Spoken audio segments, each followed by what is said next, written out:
welcome to my review of Batman Earth 1, Volume 2 by Geoff Johns, illustrated by Gary Frank with help from these people.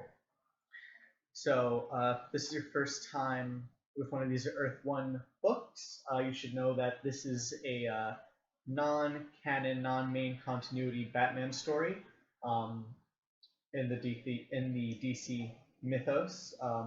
Batman published monthly, and then these Earth One books come out every so often to provide a kind of alternate history, alternate dimension Batman.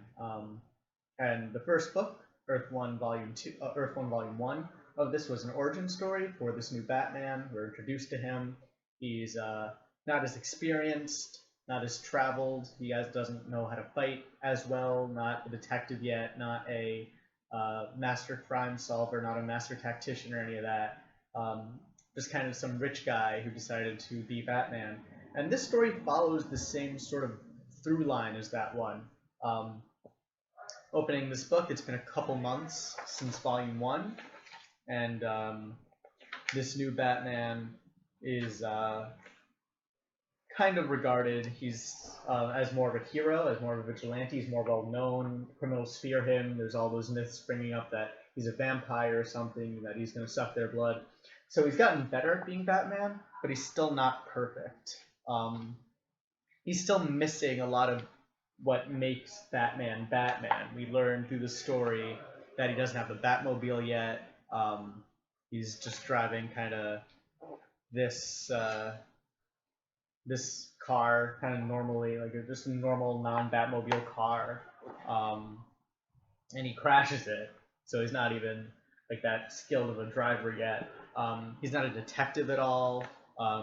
He goes to talk to Commissioner Gordon at a crime scene and ends up messing with a bunch of the evidence because he doesn't know how to do CSI at all. There's this really great moment where him and Gordon are having a discussion about the Riddler, and Batman and Gordon are talking. Gordon turns to look for Batman, who's disappeared in the middle of the conversation, which is kind of a normal Batman trope. But then Batman says to Gordon, "I'm over here."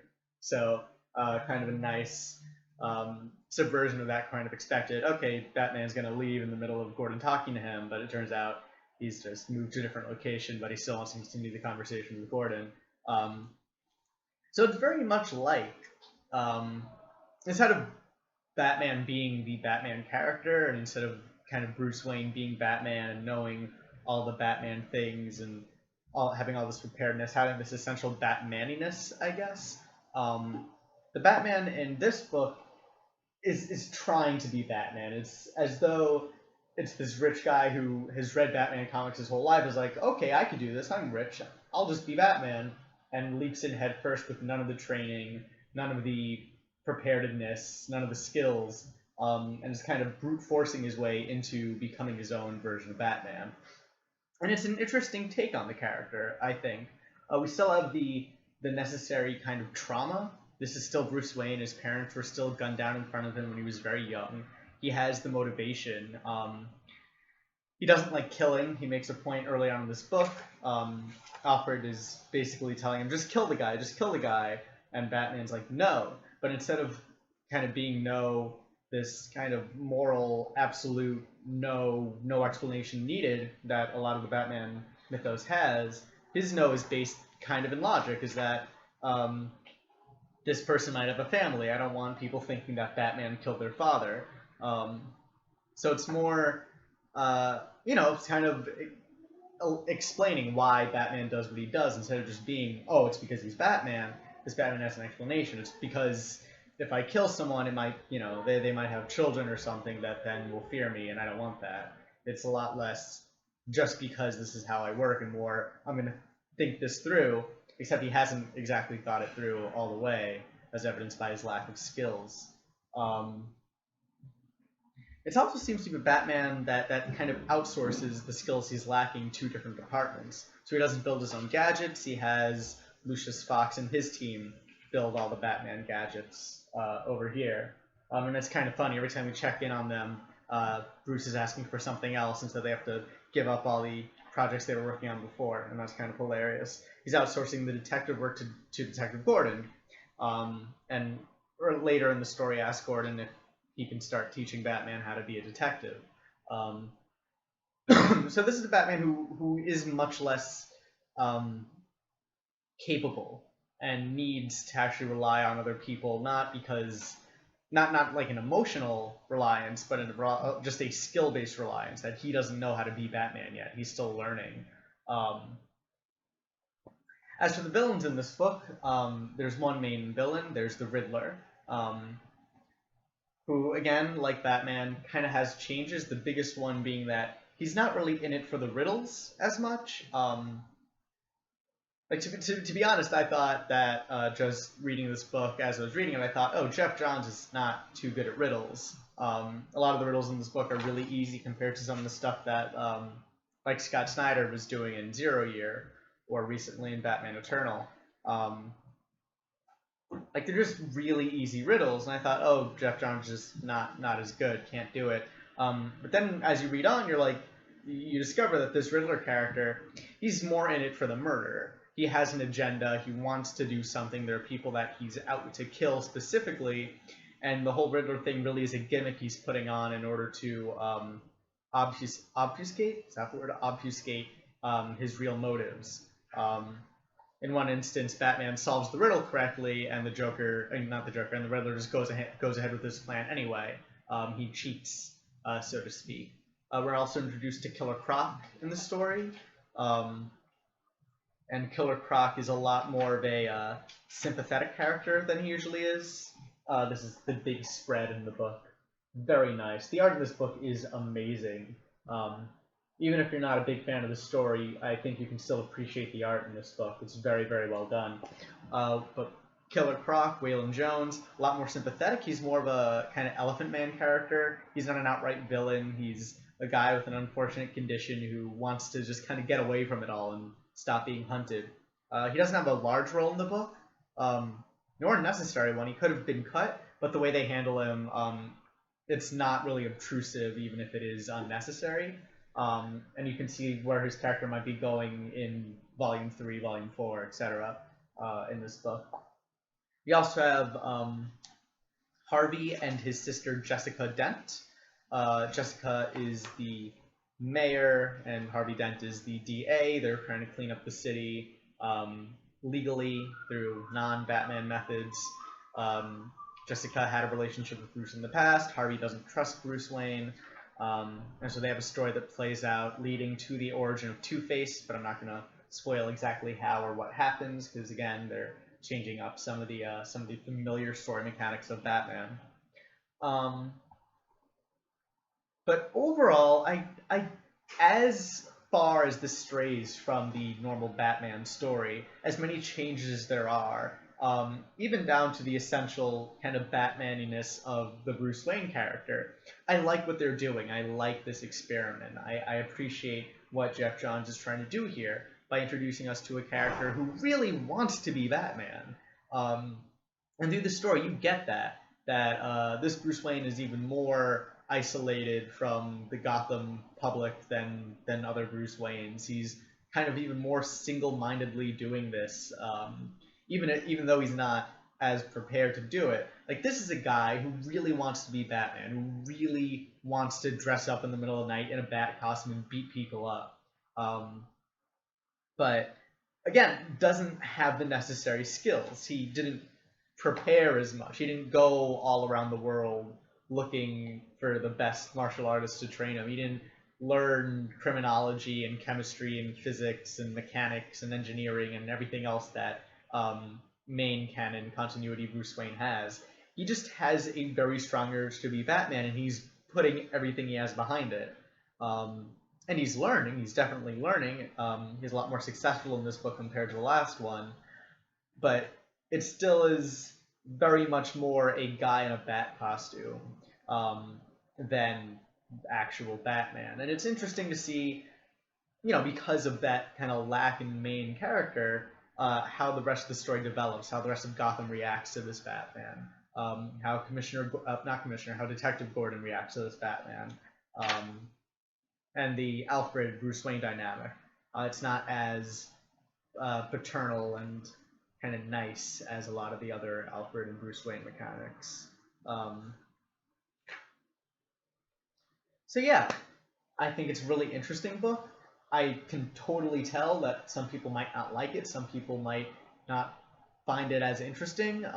The whether or not you like this Batman, like whether or not you like everything, is very, very subjective and very. I think in this case more than a lot of other Elseworlds or non-canon stories, is how far are you willing to stray. I think if you like the Christopher Nolan Batman, who I think is very similar in that he's more Batman in terms of physicality.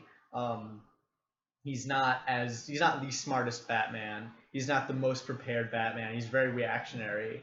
I think if you liked the Dark Knight Rises Batman, then this Batman is more in line with that than with the comic book version of Batman. And so if you like that, you should have a really easy time adjusting to this one. If you didn't, I have my issues with the Dark Knight Batman.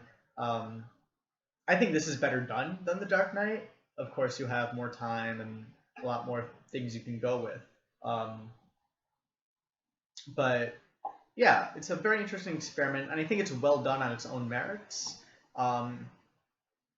That being said, I don't think if you gave this book to someone in 1939 and said, this is your new superhero, it would be as successful.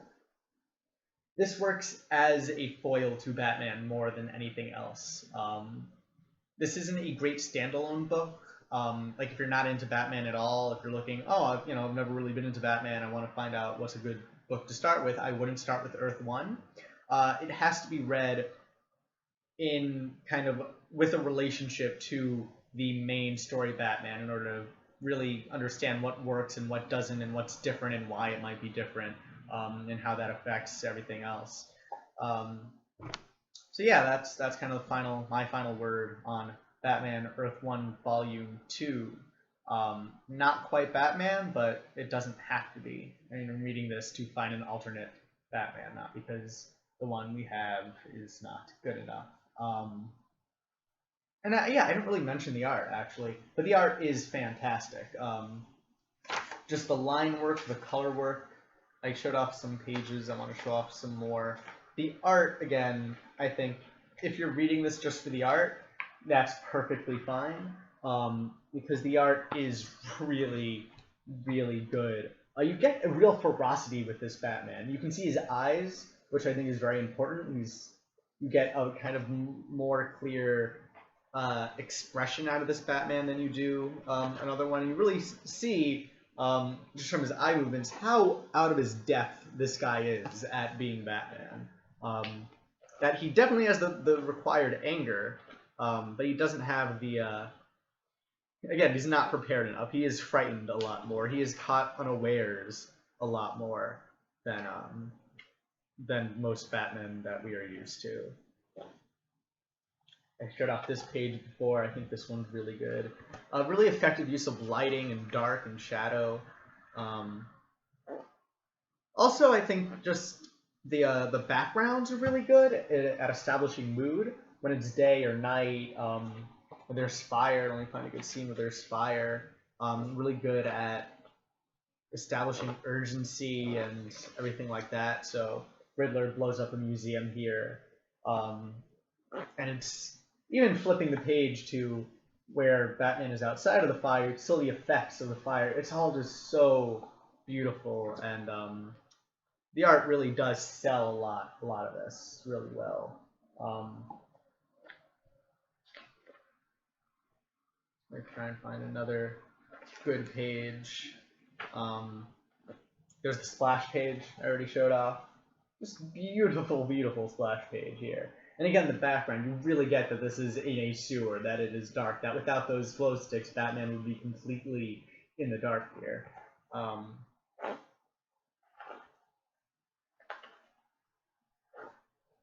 So yeah, really great stuff. Batman Illuminated finds the Riddler's hideout. silhouette. It's a really nice Batman silhouette, and that's pretty important. The ears are really good length, and the cape isn't ridiculous. Yeah. So that's about it. I've said pretty much all I had to be said. Really fun take on the Batman mythos, changing a lot up, but remaining true, I think, to the chorus part of the character, the most essential parts of the Batman character, just kind of psychologically, and the rest has to kind of catch up to that. So, yeah, that's it. Batman Earth 1. I really liked it. What did you guys think? Please tell me anything, comments, questions, concerns, anything at all in the comments. Thank you for watching. If you like this video, give it a thumbs up. If you want to see more of my opinions on comic books, video games, whatever else, please subscribe. And I think that's it. Yeah, thank you for watching.